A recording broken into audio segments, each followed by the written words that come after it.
बिस्मिल्लाहिर्रहमानिर्रहीम। जमात नौम के अज़ीज़ तलबा व तालिबात, अस्सलाम वालेकुम। मैं प्रोफेसर तारिक नईम बदर, शोबा Urdu the concept academy Islamabad आपसे मुखातिब हूँ।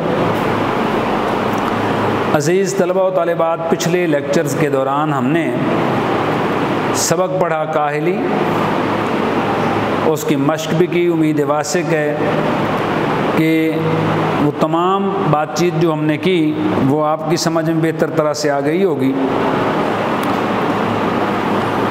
आज हम अपना अगला सबक शुरू करेंगे और वो सबक है गज़ल ख्वाजा हैदर अली आतिश की लिखी हुई। सफ़ा नंबर आप निकाल लें 130 130।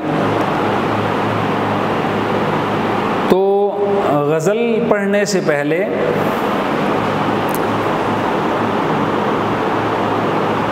हम ख्वाजा हैदर अली आतिश का तारुफ पढ़ेंगे,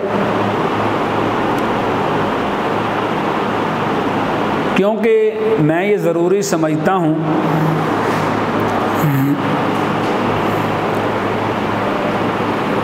कि जिन लोगों ने गज़ल को इस बाम अरूज पे पहुँचाया, उर्दू शायरी को, जिसको हम अपनी किताबों में पढ़ते हैं, जिसको हम नेट पे पढ़ते हैं, जिनकी किताबें मौजूद हैं, जिन लोगों ने उर्दू अदब को तरक्की की बुलंदियों पे पहुंचाने में अपना किरदार अदा किया, उनकी हालात ज़िंदगी, उनका असलूब बयां, उनकी किताबें, उनकी आइली ज़िंदगी, उनकी समाजी व माशरती ज़िंदगी पे नज़र डाल लेनी चाहिए, ताकि हमें ये बात मालूम हो सके कि उन लोगों ने किन हालात के तहत ज़िंदगी गुजारी और किन हालात से गुज़रकर उन्होंने ये अदब तख्लीक किया। ख्वाजा हैदर अली आतिश 1764 को पैदा हुए और 1846 को आपने वफ़ात पाई। नाम हैदर अली था और तखल्लुस आतिश था। आतिश फ़ारसी ज़बान का लफ्ज़ है जिसके मानी होते हैं आग। आप फैज़ाबाद लखनऊ में पैदा हुए। फैज़ाबाद अब एक बहुत बड़ा शहर है भारत का, इंडिया का।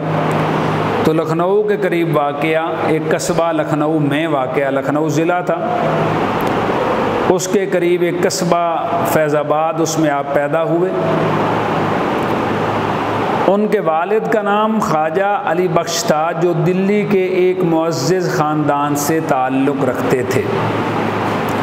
आपके वालिद साहब का नाम ख्वाजा अली बख्श, जो दिल्ली के एक मुअज़्ज़िज़, मुअज़्ज़िज़ से मुराद होता है काबिल इज़्ज़त, इज़्ज़त वाला भी आप कह सकते हैं।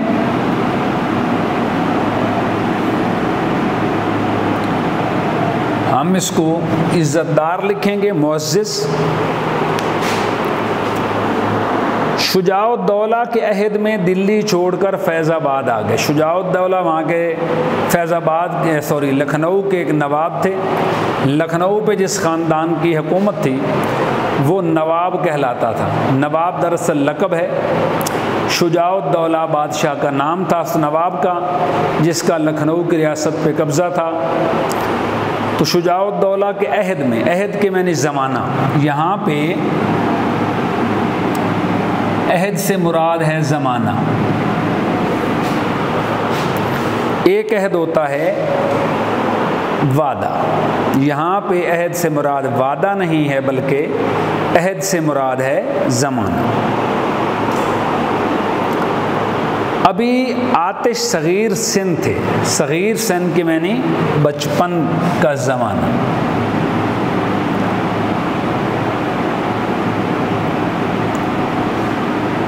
आप इसको बच्चे लिख सकते हैं,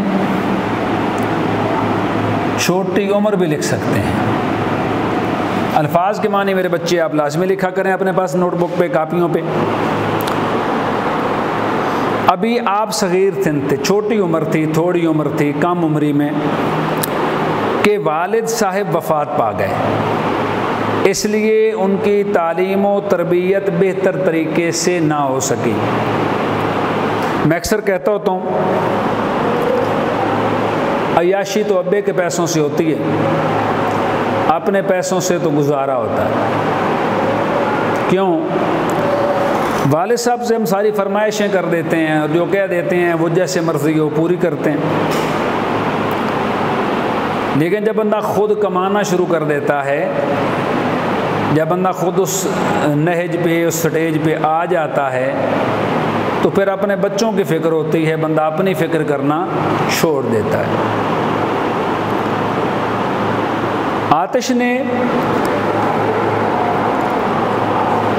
नवाब मिर्ज़ा तकी ख़ान की मुलाज़मत इख्तियार कर ली और उनके साथ लखनऊ आ गए। शायरी में मुसफ़ी की शागिर्दी इख्तियार की। मुसफ़ी का पूरा नाम है ग़ुलाम हमदानी मुसफ़ी। इनकी गज़लें नज़में आपको अगली क्लासेस में मिलेंगी। मुसफ़ी भी अपने अहद का शायरी में एक अजीम नाम था, तो ख्वाजा हैदर अली आतिश ने शायरी में उनकी शागिर्दी इख्तियार कर ली। आपके अपने हम असर शायर इमाम बख्श नासिक के कई अदबी मार्के हुए। पहला लफ्ज़ है हम असर। हम असर के मानी होता है बेटा हम ज़माना।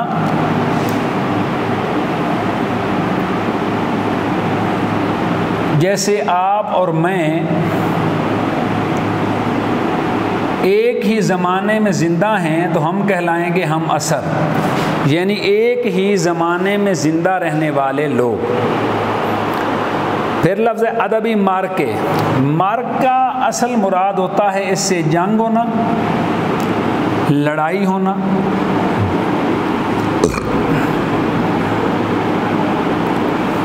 यहाँ मुराद है अदबी मार्के मानी उनके जो हम असर शुरा थे, जिनमें एक बड़ा नाम है इमाम बख्श नासिक का, वो ये समझते थे कि वो बड़े शायर हैं, जबकि ख्वाजा हैदर अली आतिश समझते थे कि वो बड़े शायर हैं। तो उनके कई आपस में टाकरे हुए।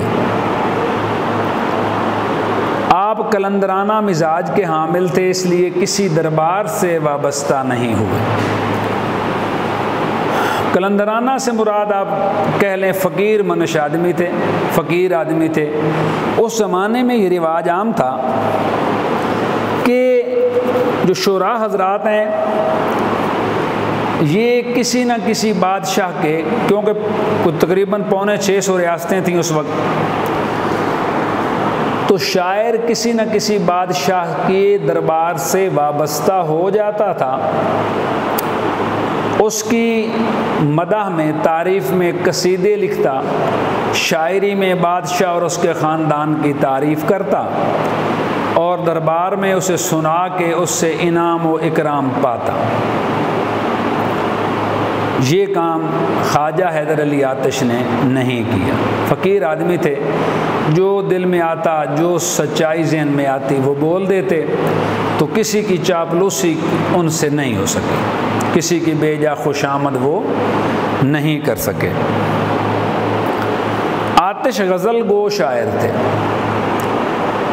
यानी आतिश की जो कह लें शायरी में पहचान है वो गज़ल है। उनकी गज़लों में तग़ज़्ज़ुल की बेशतर खूबियाँ पाई जाती हैं। तग़ज़्ज़ुल से मुराद नग़म, गज़ल की खूबसूरती को तग़ज़्ज़ुल कहते हैं।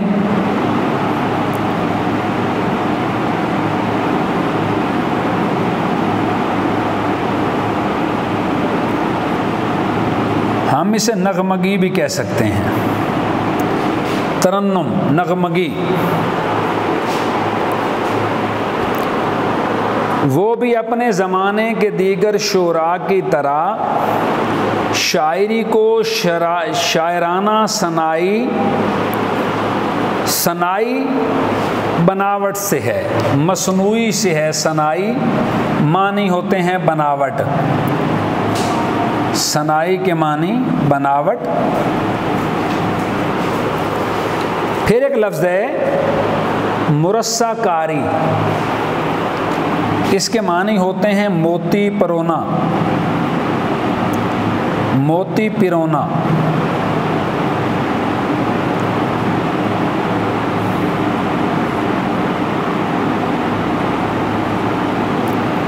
मानी अल्फाज का बेहतरीन चुनाव करना और बेहतरीन चुनाव करके उनको बेहतरीन तरह से इस्तेमाल करना अपनी शायरी में। और अल्फाज की नगीना कारी, नगीना ही मोती को कहते हैं, नगीने लगा देना, अल्फाज चुन के उनको अच्छी जगह पे इस्तेमाल करना कहते थे।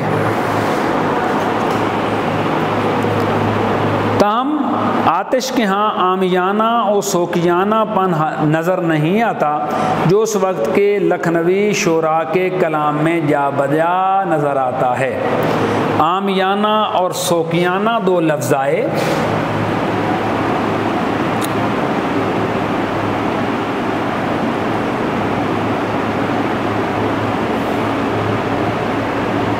आमियाना के मानी होते हैं कमतर या घटिया, और शौकियानापन होता है जलापा, दूसरों से जलना। तो मुसन्निफ़ कहते हैं जिन्होंने ये तारुफ़ लिखा कि उस ज़माने में जो लखनऊ के शोराए कराम थे उनकी शायरी में जा बजा एक दूसरे के साथ जलापा, फक्कड़पन, बेहुदा गोई, इखलाक से गिरी हुई बातचीत आम पाई जाती है, जो हमें ख्वाजा हैदर अली आतिश की शायरी में नहीं मिलती। आतिश के कलाम में फ़क्र व गना, तवक्कुल, तसव्वुफ़, दुनिया की बेसबाती, कनात पसंदी, दरवेशाना रंग और इखलाकी मज़ामीन बकसरत दिखाई देते हैं। फ़क्र व गना लफ्ज़ आया, मानी होते हैं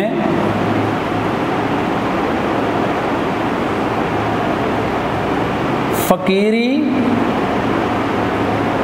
और आजिज़ी। दूसरा लफ्ज़ है तवक्कल। तवक्कुल के माने होते हैं यकीन। किस पे? अल्लाह पे यकीन।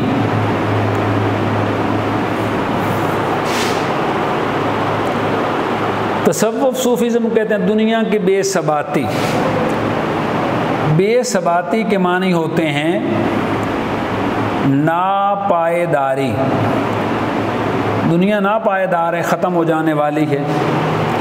कनात पसंदी, थोड़े पे राज़ी होना।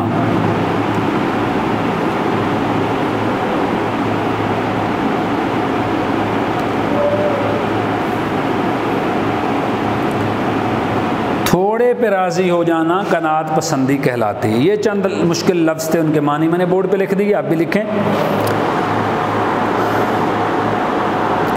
उनकी गज़लों में तगज़्ज़ुल, ये बात हम ऊपर कर चुके, रजाइयत, सादगी और सलासत, नादिर तशबीहात व इस्तियारात, तशबीह और इस्तियारे पे हम बात कर चुके, उम्दा सनाए व बदाए, रिंदाना मौज़ूआत और आतिश बयानी की ख़ुसूसियात पाई जाती हैं। लफ्ज़ आया सनाए ओ बदाए। सनाए के माने होते हैं बनाना, सनत से है, इंडस्ट्री, और बदाए के माने होता है खूबसूरती। मतलब अल्फाज का चुनाव करके खूबसूरत अल्फाज चुनना, फिर उनको बेहतरीन तरह से बेहतरीन जगह पे इस्तेमाल करके शायरी करना सनाए व बदाए कहलाता है। उर्फ़ आम में इन्हें कहते हैं सनतें। ये आपका चूँकि सिलेबस नहीं है, अगली क्लासेस में सनाए व बदाए इंशाअल्लाह फर्स्ट ईयर का सिलेबस है, ये वक्त आएगा तो उस पर इंशाअल्लाह हम बात करेंगे। यहाँ पे यही समझ लेना काफ़ी है कि सनाए कहते हैं सनत से, मसनूई से, मानी होता है बनावट, और बदाए बदी से है जिसके मानी होते हैं खूबसूरत। यानी किसी चीज़ को बनाना और फिर खूबसूरत करके बनाना, उसे कहते हैं सनाए व बदाए। तो ये अल्फाज आगे फिर एक लफ्ज़ है रिंदाना। रिंदाना रिंद से है, शराबी से, जिन्हें उनका जो अंदाज बयां है वो जिस तरह कोई शराब पी के मस्त होता है उस तरह का उनका अंदाज़ है। और रिंदाना के मानी शराबी अंदाज़ आप लिख लें। और उसके बाद है